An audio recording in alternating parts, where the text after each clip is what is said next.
So what I've done is I've laid some blue painter's tape over the original buttons. They may not show up on the camera, but these three are the original buttons where my fingertips are. And these three down here are where I've made new holes. But in order to keep the same angle, because the angle of the buttons is slightly tilted to the front of the panel, they're not square. So I need to figure out the angle at which they're tilted and transfer that down. And what I'm going to do, I've got a ruler here, and you can use anything that's kind of straight edge. I'm going to use this guy because he's a little bit shorter than a ruler, and I'm going to try to find the angle. So I'm going to line it up to the top of the two furthest buttonholes, and you could also take a knife and cut these holes out so you can actually see the edge better. But I'm just going to I'm doing this in reverse from when I was doing it the first time. So I'm going to make a line across there. So now I know kind of the angle. If I wanted to transfer it down here, I could measure, like 2 inches down and 2 inches down, draw another line. Now, standard American type arcade buttonholes are 1 1/8. So I know from this line to the bottom of the hole is 1 1/8. But I also need to know kind of what the spacing is between the buttons as well. But that's only to set the distance between the top and bottom. Now, I'm going to use this square. I recommend you use a flat square, not this, because it has this huge ridge on it. I can't find my flat square right now, but this will do kind of the same thing. So I'm going to put this edge along my line, and I'm going to find the edges of my holes best I can, which is probably right about there. I'll make a line like that, and then I'll go to the next hole, which is going to be right about there.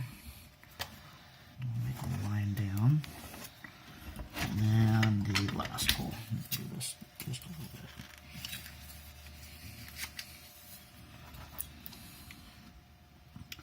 Again, so I'm right on the edge. Okay, so these lines are perpendicular to the button. So like it's touching. This line is touching at this end, or at this side of the hole. This line is touching at this side of the hole. So now we just need to figure out how much down we want the buttons to be. So.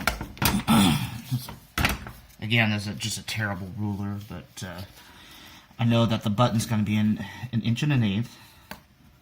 And there it is, 1 1/8. And on mine, it looks like I put, what is that? See, that's 1/4. So I almost went like about 3/8, it looks like. So if I was to take 1 1/8 and add 3/8, then that's 1 1/2. So if I go up to this line at the top, I mark 1 1/2.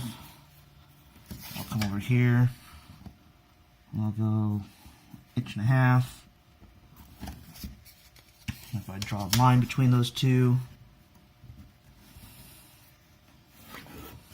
they should line up with the top of my buttons, and look at that, I hit both the top of the buttons. So now I need to figure out where the center of the holes I'm going to draw. So if the buttonhole is 1 1/8, a half of that would be a 1/2 inch and a 1/16.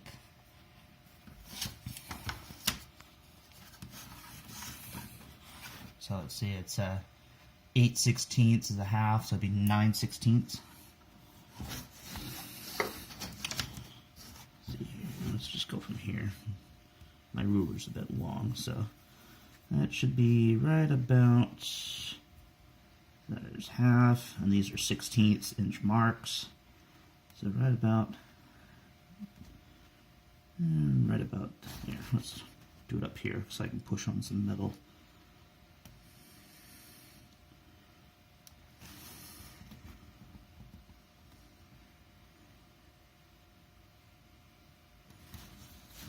That didn't work very well, did it? Well.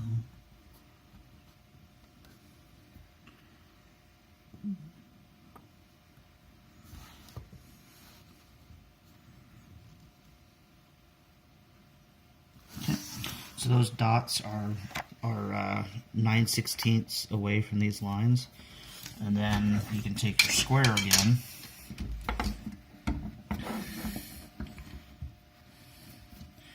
line up your top edge to be on your line, line up with the marks we just made.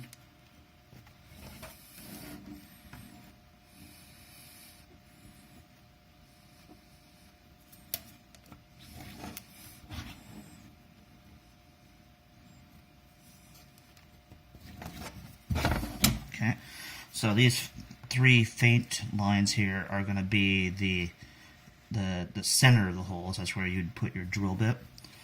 But that's just center left to right. That's not center up and down. So to find the center up and down, we know that this line here is the top of the hole, so we have to come down 9/16 from that. And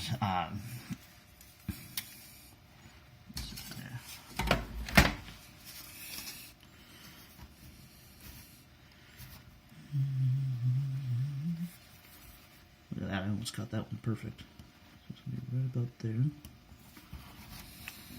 This one's going to be right about there.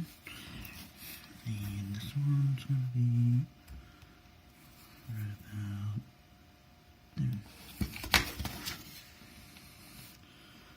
So that gives us this hole and this hole, but this hole is going to be higher up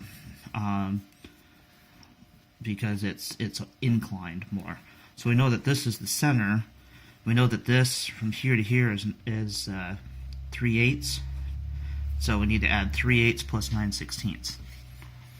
So that's going to be 3/8 going to be 6/16. And then we have to add that to 9, so that's 15/16. So I'm going to go from the bottom of the hole, and 15/16 is going to be right about there. So just like that. Those are your three holes. And those dots right there, that's where you're going to drill. You're going to use an 1 1/8" hole saw, and I would recommend using a center punch to make these marks so your bit doesn't wobble, and leave the tape on and make sure it's pushed down really well. And that'll keep this surface here from because your drill is going to want to walk around. That's why you want to use a center tap or center punch to make a mark, or an awl. You can even use just a nail and a hammer just to make a little dent where those marks are. And that'll keep your bit from walking around and keep from chewing this up so much. And having the tape on it also will keep it from wanting to tear it off as the teeth go around. So there you go. I wish I had a template or something that would work better, but that